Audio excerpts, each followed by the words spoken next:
What is going on? What up, what up, what up?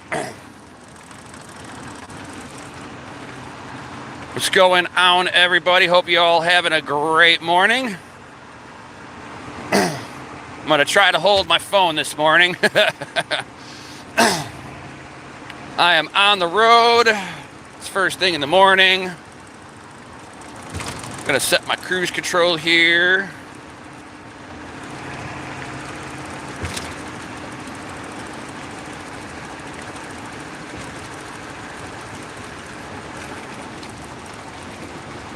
There we go. Now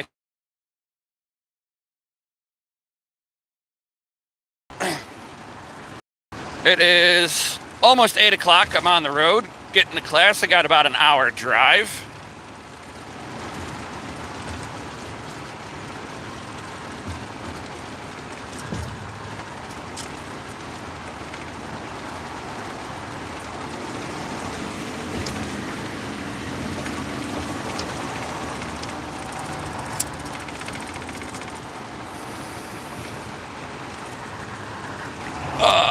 Let's see here. All right, so as a recap from yesterday, the instructor had us basically lifting up ASIC chips and setting them back down.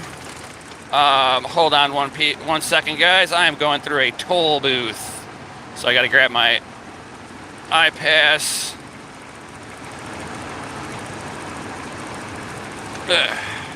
So I don't keep it on my window. One less thing for people to try to steal out here. Since petty crime is legal in democratic states.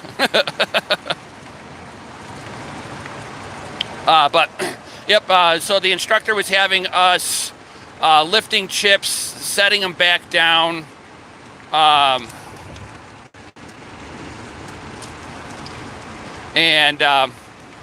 And then being able to do the diode test on these. So if you guys have never done diode tests or anything like that, most multimeters have that function. And there's 5 test pads. You got a clock. You have your signal. You've got your power rails. And then you've got your chip-to-chip communication. And, you should be able to diode test all of those. So what I was doing was I was lifting chip. Before I'd lift the chip up, I would diode test it so I knew where the value were because we're working on old S9 hash boards. With the old S9 hash boards, since they're older equipment, if you're using them for demonstration purposes and classes, and your student happens to break one, it's not an issue. So as I was lifting up chips and setting them back down, the first 3 or 4, that was rough. I mean, you don't think about it, but man, you got to have that chip perfectly placed in order to contact all the pads. If you don't have perfect placement, you will never be able to do it. And good God, if you were sent,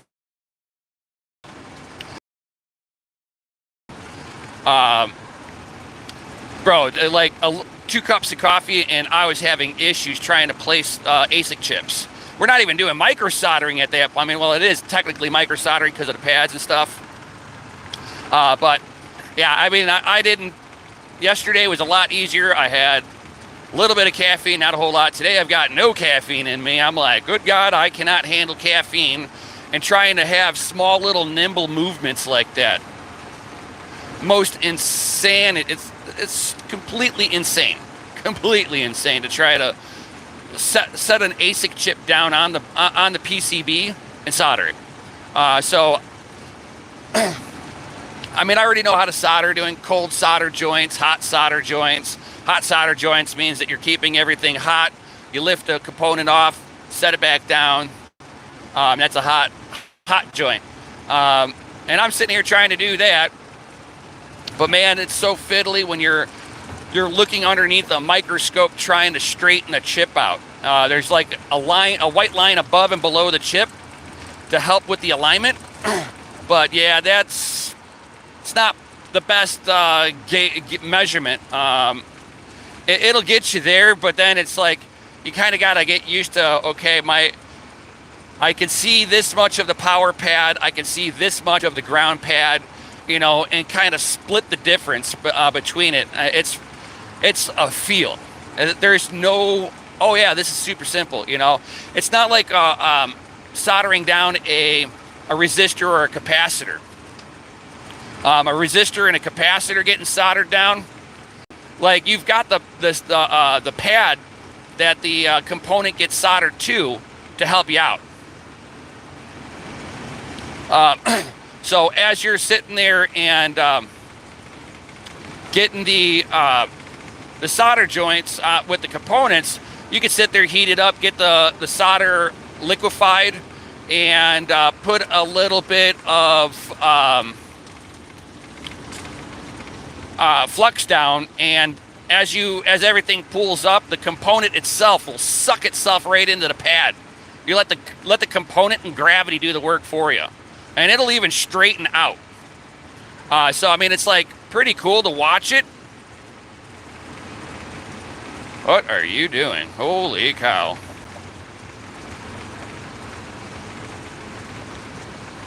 Somebody's driving down the highway doing like 40. But yeah, I mean, so the last 2 days he was having the class basically lift up 12 ASIC chips and put it back down on the board and actually have a reading. In the process of doing that, I had one of the ASIC chips was giving me like a weird reading to begin with. And as I gave the board some heat to liquefy the solder, it no longer communicates with one of the pads, and one of the other traces I can no longer get to come back in their value. No matter how much high temp solder I put down onto the pads to try to build it up. Like at first I thought it was like maybe I flattened out one of the pads, right? Whatever, it happens. I'm sitting here trying to move stuff around on a microscope, trying to figure out stuff. And yeah, it just wasn't happening on two of them. So two of the pads just never came back, no matter what I did. I had a second ASIC chip that wasn't coming back into reading. Just to come to find out, it was the solder joints didn't have enough solder on there. I flattened it out because it was like one of the first ASICs that ASIC chips I lifted. It's like you're gonna be on Struggle Town if you want to do ASIC repair and you've never done soldering at all. Pick up some broken electronics and start figuring out how to lift components off the board and put them back on. That's going to be step one for you guys. If you're wanting to go down this route and you've never done this before, start with bigger components. Get some junk equipment. It doesn't even matter what condition it doesn't even have to be working, right? You are literally just getting used to taking a component on and off the board. There's a guy in our class that has never done this before. Never soldered anything outside of, he's a automotive guy. So outside of like soldering two wires together, he has never done any soldering. So he is on absolute struggle town trying to get this up and going. Most wild thing that I've ever seen is like a person like so new, and he's a little older than I am. Probably got at least 10 years on me. But you can tell that he's trying to figure out something new. He's into Bitcoin mining, so he's like, I want to know how to work on my stuff. And the other day I heard him making a comment. He's like, I know I'll get this, but at this point, it's a lot less frustration just to pay somebody like you to do this for me. So I don't think that this guy will be doing any kind of repairs. He'll understand what's going on. He'll be able to help diagnose stuff. But when it comes down to the actual repair, I don't think this guy will make it long term. And as of yesterday, I am the first of the 5 students to have placed my ASIC chips down and did the diode test, and they were still within range. Woohoo! I am doing good, people. So much. It was a lot of fun doing all of that too, guys. I mean, so definitely. Also, if you want to do micro soldering, I have no way to really help you out other than learn how to pick stuff up with tweezers when you're doing soldering. If you can pick it up with tweezers, it will help you out with some of your movements. I think that's why I'm able to kind of adapt a little bit. It took me probably about 3 or 4 days to get my hand to stop shaking with the components in it. And you got to be a little ambidextrous, because if you got a heat gun in one hand, basically it's a hot air gun, so you're holding a nozzle that's heating everything up, especially on the micro components, because you can't get in there with a soldering iron. They don't make soldering irons that small, period. Don't solder with temperatures too high. Why is that? Well, pretty much you can blister the board. If you blister the board, pretty much the board's dead. That's how you kill motherboards. That's how you kill PCBs of any sort. Unless you know how to deal with it at a higher temp, and you're just kind of pulsing it on the object that you're wanting to desolder really fast, but know that you're potentially blasting the heat above what the component is even remotely rated for to be able to do some of the micro soldering. You could just cook a component to death. Yo, what's up, everybody? After today, hey, good morning. Good morning. Good morning. Welcome and greetings and salutations to all of you happy hashers on this awesome Thursday. Hell yeah, drop those FAs in the Chizzity chat, peeps. Drop those FAs. Yeah, I hope you can make it to anybody's wanting to take these classes. It is well worth it, people. Absolutely well worth it.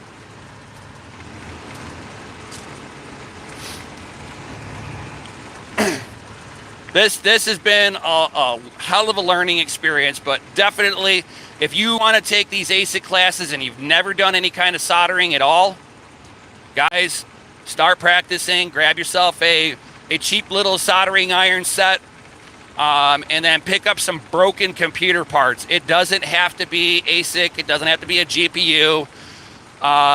Anything that's electronic, any kind of computerized electronic, crack it open, start taking components off the board and putting it back on the board. I don't even care if you know how to test it. It's just that if you're wanting to get into this, you need to get into where you're getting into the components and just getting orientated with the soldering equipment. And I understand like a soldering iron's a little different than using like a hot air station. But when you're using the soldering iron, use a pair of tweezers to pick the components off the board, and then use your soldering iron, to lock it in place, right? That's pretty much the best bet that I can sit there and tell people to, if you want to learn how to do this and make life easier going into the class. Otherwise, you are going to be in a hell of a struggle town. And again, I'm not taking any caffeine this morning. There's my drink. Yep, and flux. Yes, lots and lots and lots of flux. Flux is your friend. Whenever you got a soldering iron, lots of flux. When you got a hot air station, a dab will do you. A dab of flux goes a long way on a soldering hot air station. Soldering irons, the more flux, the better. And with a soldering iron, also note that you're going to want to have some kind of a fume extractor. Especially if you got if you can't adjust the temperature on the soldering iron itself. Hold on, people. I got to set down so that I can open up my drink.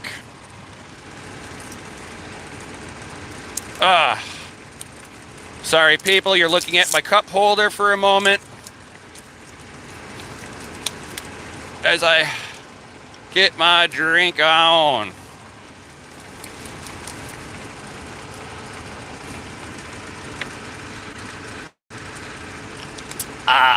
Much better. You guys are all saying stuff, and I didn't even see that. Live chat. A solder sucker. Now, 2 rules of thought on that. Now, I've used the solder suckers and solder wick. The solder suckers. I don't know the actual terminology for the tool, but I know what you're talking about. Now that works if you've got a PCB with a through hole. Like let's say you're trying to solder in a new resistor onto a motherboard, and the legs go through the motherboard to the other side. So you'll want to heat up the PCB hot enough to get the solder melted again, right? But the solder wick can't get down in there to suck out that last little bit, right? So you take the solder, you get it hot, and then you take the solder sucker really quick, and it pops it right on out. So that you can get your resistor to go all the way into the PCB properly seated. But I prefer using solder wick. And remember, if you're using solder wick with a soldering iron, use lots of flux. Why? If you don't, your solder wick will become one with the motherboard, and until you put more solder on, some more flux on there. It is hilarious. Don't worry, everybody does it. where you're like, oh damn it, I didn't put enough flux on it, and and your solder wick stuck to the motherboard. You're like, oh man, I don't want to put a lot on there. No, I should have put a lot on there. So I mean, like that's just like tips and tricks. If you guys have never done any kind of reworking of any sort, and if you guys are like taking off trying to fix an ASIC board, right, and you're on Bitmain stuff, Bitmain's a little bit easier. Like if you've got 0 ASIC, you're basically tracking. If you got a hash board that says 0 ASIC, in other words, it doesn't see nothing. You're going to have to basically figure out power. Is the last chip and the first chip communicating with each other? All of that good stuff, right? So you'll need to, you'll have more diagnostic with 0 ASIC. Some ASIC is better, because at least you've got a point of where it looks like the signal stopped. Now, I haven't done any real diagnostic yet. This is phase 1 of the classes, so you got to learn how to crawl before you can walk. So this is my crawling phase. I've never taken any formal electronic classes. I've always just kind of everything that I learned from my parents' old electronic repair business from more than 20 years ago. So I mean, that's just kind of where I cut my teeth at. So in the 80s, guys, I used to sit there and repair TVs, VCRs, car radios, home entertainment systems. So getting used to pulling off much larger components. And then over the years, I've gone into the electronics, into the automotive side of the electronics, so I know how to do all the the diagnostic on the electronics, looking for grounds, looking for power, all that good stuff. Learning how to diagnose regulators and stuff like that. And it definitely does help. It's not exactly what I'm doing here because the components are so much smaller, guys. Oh my Lord. These are like, it's like, imagine seeing like a fleck of dirt that's like the size of 3 grooves of your fingerprint, right? 3 grooves of your fingerprint, and that's a damn freaking component. That could be a capacitor, a resistor, an LDO. Well, no, LDOs would be bigger. You could actually pick those up. So, I mean, you're going to be looking at capacitors, resistors. That's, and what is it? Shunts. Shunt resistors get pretty small too. I mean, there are so many little components on there. You got to be spatially aware of where your hands are at all times because, like, you could be sitting there heating up a component and you sneeze. You probably just lost, like, every component in that area. Absolutely insane.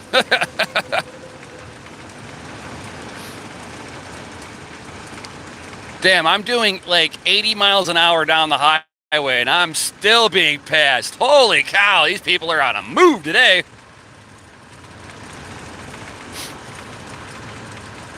Oh yeah, soldering on a microscope is on a whole new level. What up, Golden Wolf? That is true, man. And it's like, and then trying to remember that objects appear much closer on a microscope. So on a microscope itself, fucking your component probably, it'll blow up to something. You're like, oh wow, that's huge. You look at it like, what am I looking at where am I on the board? Holy cow. And to try to spatially see that the tip of the hot air gun away from the component, and then you can't see on the other side of the nozzle. So you got to remember that the other side of the nozzle may be slightly lower than what you can see at the front side of the nozzle. So you can accidentally get the tip up in the front of the tip in the right height, but the back of the tip is scraping the board and knocking off your capacitors and your resistors. So far, I have lost like 4 or 5 capacitors and 2 resistors, and I have knocked loose an additional 6 more capacitors, but I did not lose them. I just kind of bumped into them because, again, I wasn't spatially aware, and I did that very early on yesterday morning. So then I started like figuring out how to play with the capacitors, and I went back at some of the capacitors, pulling them off the board and putting them back on, and then figuring out how to get them to float. So what I mean by getting your component to float, where you can stick them you get the solder warmed up and you stick the component to it, and then you pull your heat away, let the solder solidify, and then you put some more flux down, and then you heat it back up, and as the solder pads turn molten, it will draw the component back into the pads and properly align them. That is like the coolest little feature that I've ever seen, is that it will actually like sit there and straighten itself out in the pad. Like gravity takes a hold of the component and just draws it in, and you'll watch it settle to the bottom of the solder blob. And this is all high temp solder. Weird stuff to play with. It comes like in a paste. And then you take like a little paste dabby, and like I have a little dab of this high temp solder mixed in with some flux, and I could probably do 4 or 5 ASIC chips with this little itty blob. I mean, that's how small these pads are for the ASIC chips. And the ASIC chips themselves, they don't take Yeah, it's like screen printing. Exactly, exactly. Sorry, guys, if I'm missing any of your guys' comments. I am driving. So, like, I can kind of, and it flashes it, with the phone side of it. It flashes the comments on the screen for a little bit and then it goes away. So if you guys stop chatting, I can't see anything because the chat box will go away. Um, but yeah, I mean, it's definitely like screen printing where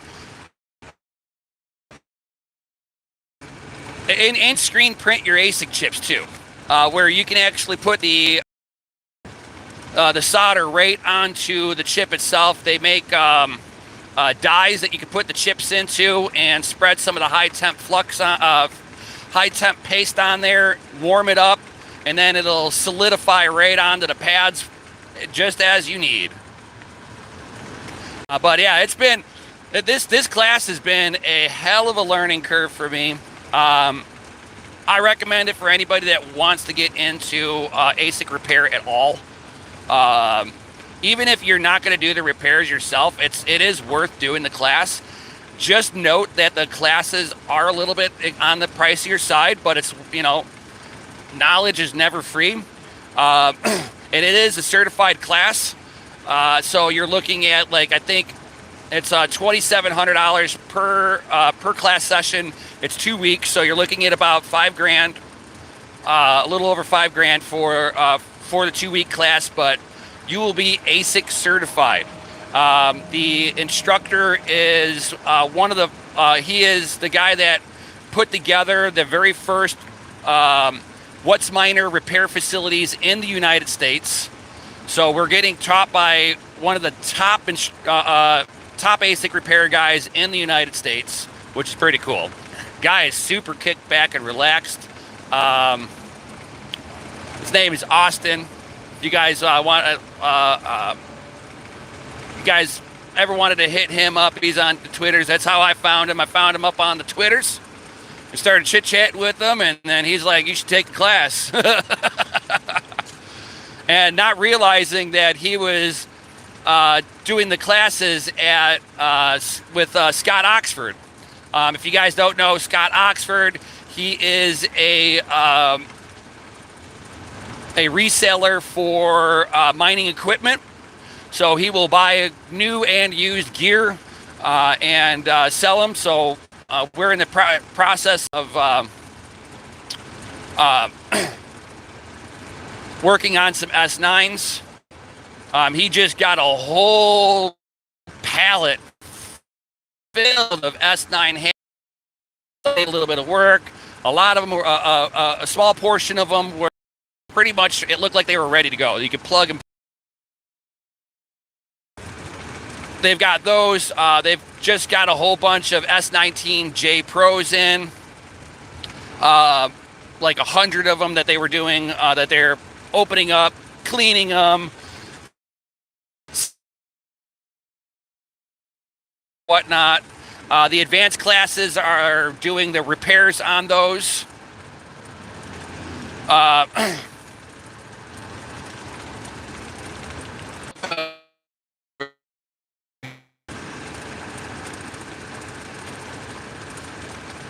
Is that a cop? Yeah, that's the sheriff.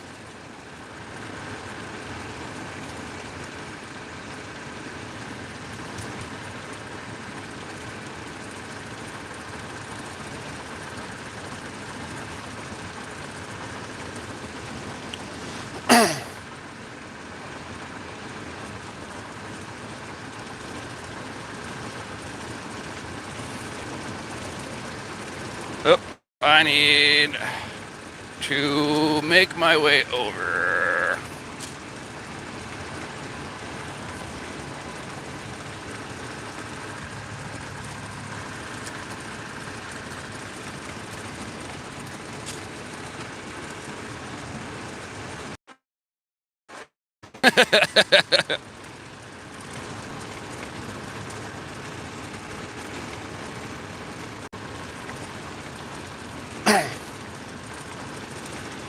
All right.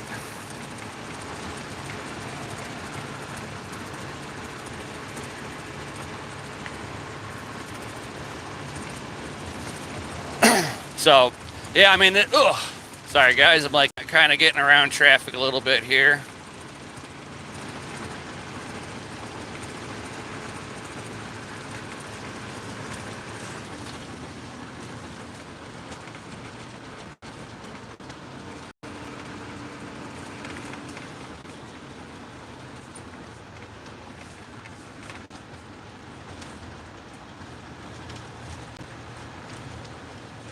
Man, the cops are out today.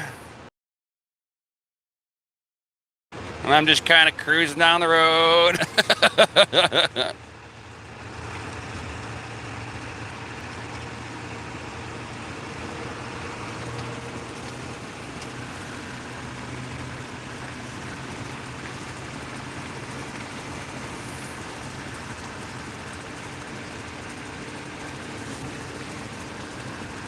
All right.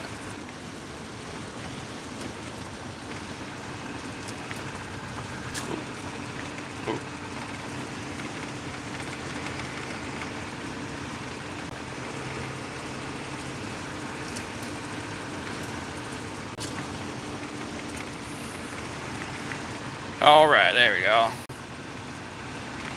Just kind of making sure that I'm in the right direction here and in a spot where I can sit there and not have to worry about traffic too much. All right.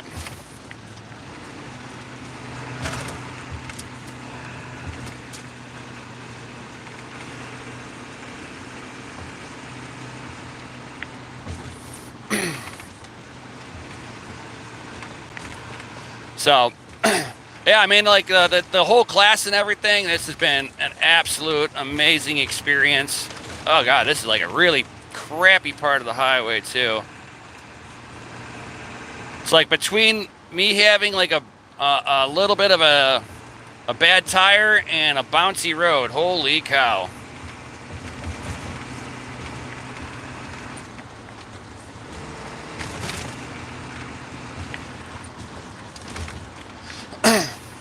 So, yeah, sorry about not doing a video last night when I got home. Scott Oxford was actually having a Bitcoin meetup at his facility, and it was pretty cool actually.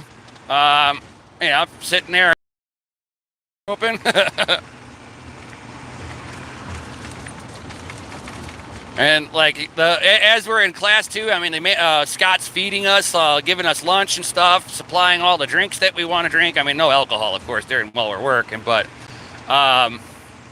water, pop, and stuff like that. He's making sure all of that's there. We're being fed each and every day.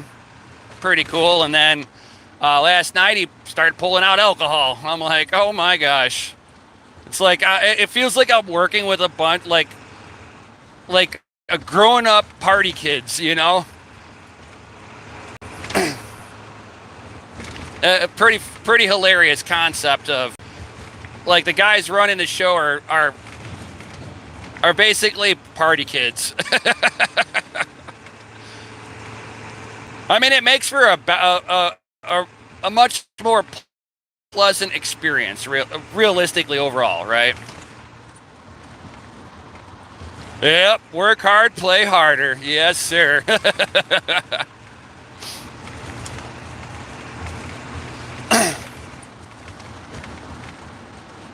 All right.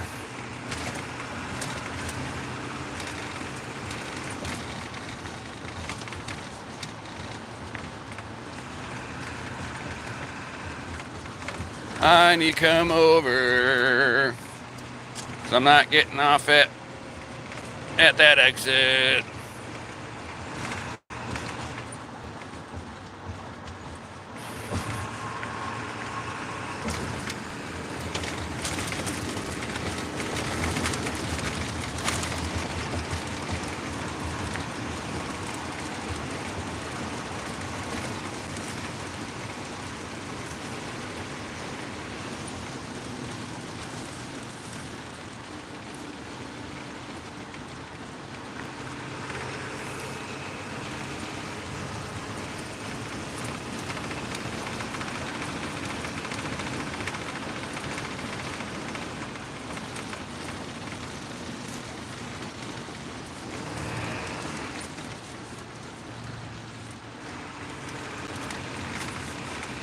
There we go.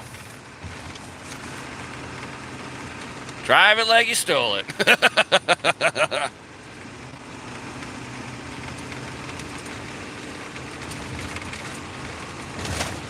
Oof.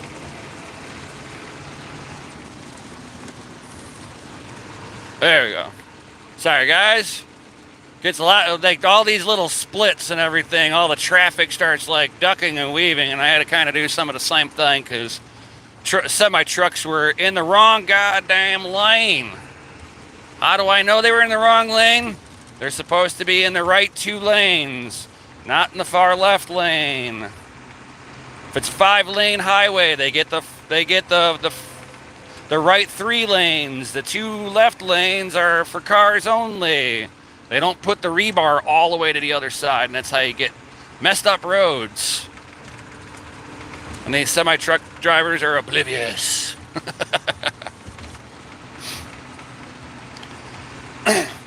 So if you guys haven't checked that out, check something out either.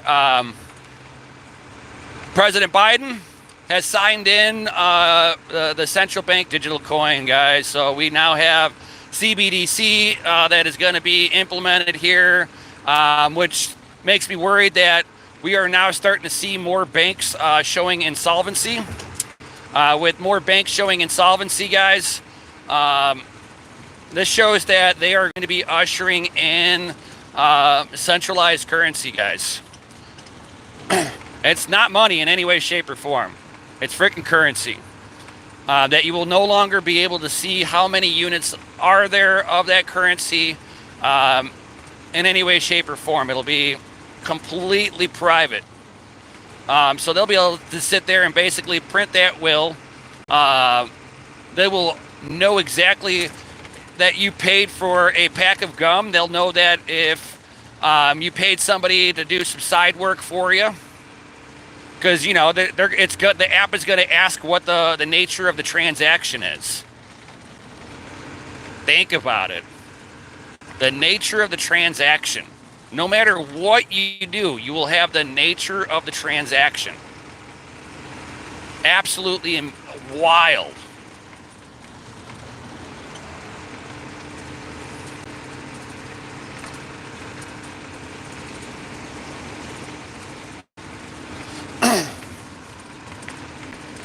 All right, here.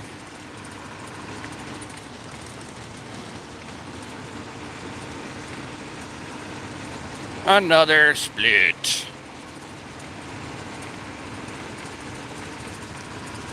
So, I wish I could answer some questions for you guys and all that good stuff, but I can't read the chat and drive at the same time. Not safe. But yeah, I mean, we're going to be looking at bank failures now. This is going to be a real thing. But don't worry, they got Fed now. So the Federal Reserve will be now your new bank. Doesn't that make you feel safe? You know, that knowing that your bank is not safe, but the central bank is safer than your bank. This is why we Bitcoin, fellas. Uh-oh. I'll let you go through. I'm not going that fast. You a popo.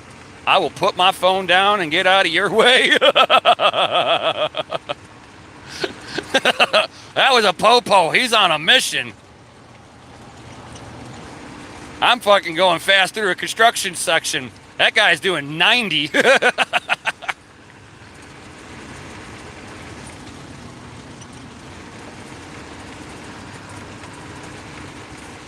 I didn't do it.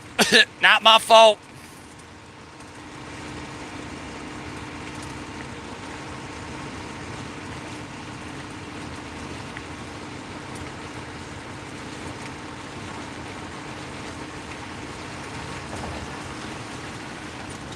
Yep, you didn't make it, buddy.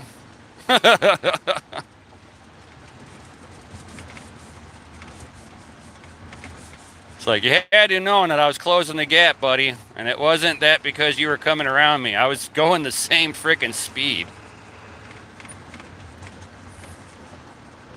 Oh, truck, are you freaking kidding me? You illegally changed lanes in a solid line section. Douche.